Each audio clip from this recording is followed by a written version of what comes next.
നീ ഇത് എവിടെ പോയി കിടക്കായിരുന്നു? എത്ര നേരമായിട്ട് വിളിക്കുക, നിന്റെ ഫോൺ എന്തിയെ? അത് അകത്തെവിടെ ഉണ്ട്.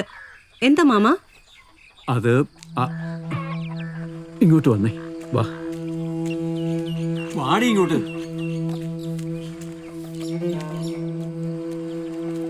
എന്ത് മാമ, നിങ്ങൾ കാര്യം പറ. ഷാജി പ്രകാശനെ വെട്ടി. കഴുത്തിലിട്ട് വെട്ടി. എന്നിട്ട് പ്രകാശം പോയി, അപ്പൊ തന്നെ തീർന്നു. എനിക്കൊന്നും മനസ്സിലാവുന്നില്ല, നിങ്ങളൊന്ന് തെളിച്ചു പറ. എനിക്കൊന്നും അറിഞ്ഞൂടെ എന്റെ മോളെ. അവര് തമ്മിൽ കവലയിൽ വെച്ച് എന്തോ പ്രശ്നം ഉണ്ടായി, കലിപ്പായി. ഷാജി പ്രകാശനെ വെട്ടി കൊന്നു എന്നാ പറയുന്നത്. അയ്യോ,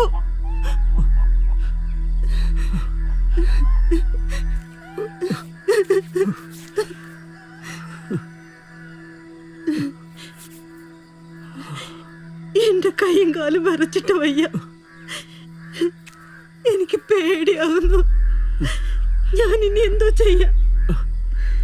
നീ ഇങ്ങനെ കരഞ്ഞ് ബഹളം വെച്ച് ആ കൊച്ചിനെ കൂടെ വിഷമിപ്പിക്കാതെ. ഷാജിയുടെ അവൻ ഓടി, അവൻ രക്ഷപ്പെട്ട്. അവൻ ഒളിവിൽ പോയി കാണും. ഒരുത്തനെ വെട്ടിയിട്ട് ഇങ്ങനെ പച്ചയ്ക്ക് നിൽക്കാൻ പറ്റുമോ? പ്രകാശന് ശരിക്കും മരിച്ചോ? പിന്നെ ബോഡി ഇതാ പോസ്റ്റ്മോർട്ടത്തിന് എടുത്തോണ്ട് പോവാൻ പോന്ന്. അയ്യോ എന്റെ ദൈവമേ, അങ്ങനെയൊന്നും ചെയ്യൂല മാമ. നാട്ടുകാര് കണ്ടോണ്ടിരിക്കുമ്പോഴാ അവൻ പച്ചയ്ക്ക് വെട്ടിയ. പിടിക്കാൻ ചെന്നപ്പോ കത്തി വീശി അവൻ ഓടിച്ച്. അവനെന്തോ മാനസിക നില തെറ്റി കാണുമ്പോള്. അല്ലാതിപ്പോ ഇനി നമ്മൾ എന്ത് ചെയ്യും മാമ? എന്ത് ചെയ്യാൻ? പോലീസുകാര് വന്നിട്ടുണ്ട്, അവരിങ്ങോട്ടും വരും. കൈ കിട്ടിക്കഴിഞ്ഞ കൊലക്കുറ്റമാ.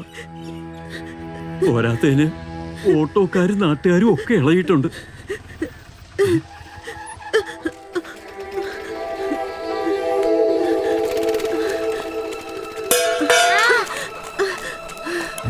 മോളെ, മോളെ, മോളെ,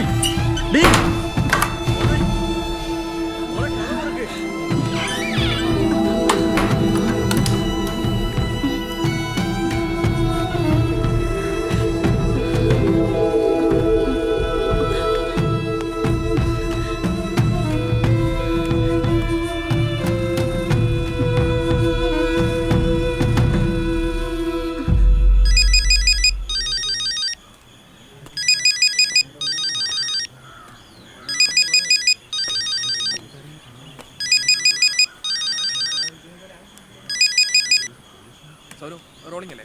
തുടങ്ങാം. റെഡി?